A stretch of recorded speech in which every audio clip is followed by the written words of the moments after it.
Today, we are going to discuss two topics. The first one is Tag für Tag or daily activities. So there are tons of daily activities you can think of. To make it easier, we are going to divide it into several categories along with their examples.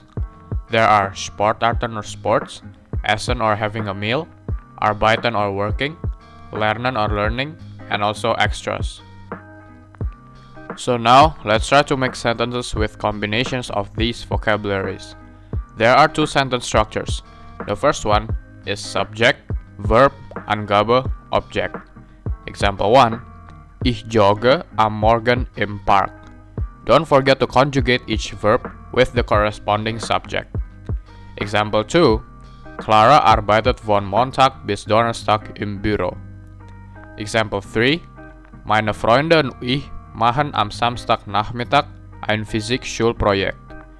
The second sentence structure is Angabe, verb, subject, and object. Remember that in any sentence style, the subject and verb must stay side by side all the time. Example 1. Am Freitagabend spielen wir zusammen Basketball. Example 2. Am Mittags normalerweise essen Bobby, Gabriel und Daniel in der Kantine. And example 3. Heute Morgen liest Joanna 3 Nachrichten. So now there are many ways to formulate a question. When the question starts with a 5W and 1H words, they are usually open-ended questions. If the question starts with a verb, then it's usually a yes or no question, just as in these examples. Now we are going to learn about time. To ask what time is it, we say wie spät ist es or wie viel Uhr ist es. There are two ways to read time in German. The first one is unofficial or inoffiziell. It uses the 12-hour clock format, and the way you read it is similar to Indonesian time reading. These are the minutes indicator words. So for example, es ist viertel vor drei, es ist halb sieben, es ist vier nach halb eins. The second way to read time in German is the official or offiziell. This is a 24-hour clock format, and you just need to read the whole digit value. Add the word Uhr in between the hour and minute reading. For example, es ist 13:55. Es ist 9:10. Es ist 16:30. Remember to use the time preposition for time and am for days. Now, let's form some questions and answers using the previous structure. Example 1. Wann fährst du ins Büro? Ich fahre viertel nach 7 ins Büro. Example 2. Hallo Jacob. Wie spät ist es? Bin ich spät? Hallo Mia. Es ist kurz nach 8. Du bist 5 Minuten zu spät. Example 3. Liebe Fahrgäste, LH 319 nach London fährt 20:20 Uhr ab. As we can see, the official time reading is often used in a formal, serious, and professional setting.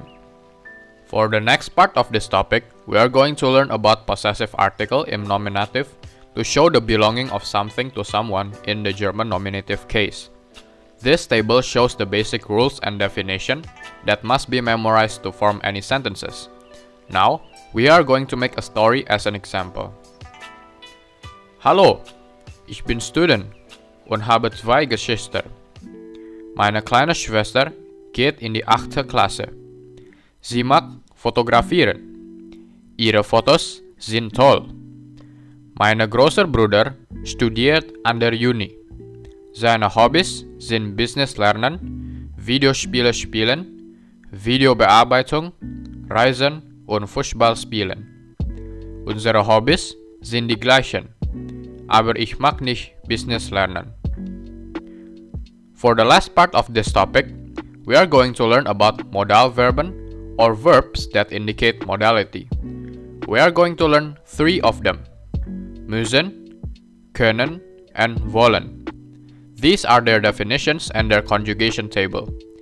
In making a sentence, the subject must always stick side by side with the conjugated Modalverben, and the verb is positioned at the end of each sentence at its infinitive form or with no conjugation on the verb at all. As an example, we are going to create a short dialogue with combinations of previous concepts that we have learned. Hallo, Praxis Dr. Joshua, Natasha Petra. Was kann ich für Sie tun? Hallo, mein Name ist Anna. Ich hätte gern einen Termin. Meine Tochter hat seit 5 Tagen Fieber. Okay, können Sie am Mittwoch um 8:45 Uhr? Nein, ich muss am Mittwochmorgen arbeiten. Und ich will am Abend nicht. Geht es auch am Nachmittags? Geht es um 15 Uhr am Dienstag? Ja, das geht. Vielen Dank. Now, for the second topic, we are learning about Zeit mit Freunden or spending time with friends. The vocabulary is similar to the previous topics, but here are some additional ones. Before we make sentences again, we are going to learn a new subtopic, Datumsangeben or date format. So in English, we usually say January 1st or 1st of January, 25th of May or May 25th, 17th of October or October 17th. In German, we usually read the day first, then the month. As we can see, if it begins with the preposition der, die, das, then we just need to add the te after the number. But if it begins with the time preposition am, then we need to add ten after the number. For numbers above 20, we need to add ste or sten after the number. Now, let's try some example sentences. Welches Datum ist heute? Heute ist der 17. November. Or you can say it, heute ist der 17.11. Wann hat Ronaldo Geburtstag? Ronaldo hat am 15. Februar Geburtstag. In welcher Klasse gehst du?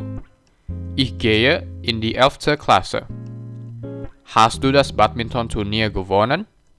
Ja, wir haben beim Badmintonturnier den 3. Platz belegt. Now, for the final part of this video, we are going to talk about trennbare Verben or separable verbs. Trennbare Verben has a separable prefix that is always placed at the end of each sentences, but it still belongs to the main verb. This changes the meaning of the verb. For example, fahren means to drive, but abfahren means to depart.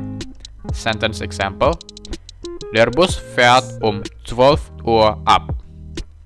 Example 2: Laden means to load, but einladen means to invite. Jocelyn und Sophia laden alle Freunde zur Grillparty ein. Example 3: Kaufen means to buy, but einkaufen means to shop. Of course, in shopping, you will need more time, preparation, and you will purchase more stuff. Wo kauft ihr normalerweise Lebensmittel ein? Normalerweise kaufen wir im Straßenmarkt ein, denn die Lebensmittel sind frisch und billig. That's all for this topic. Vielen Dank und tschüss!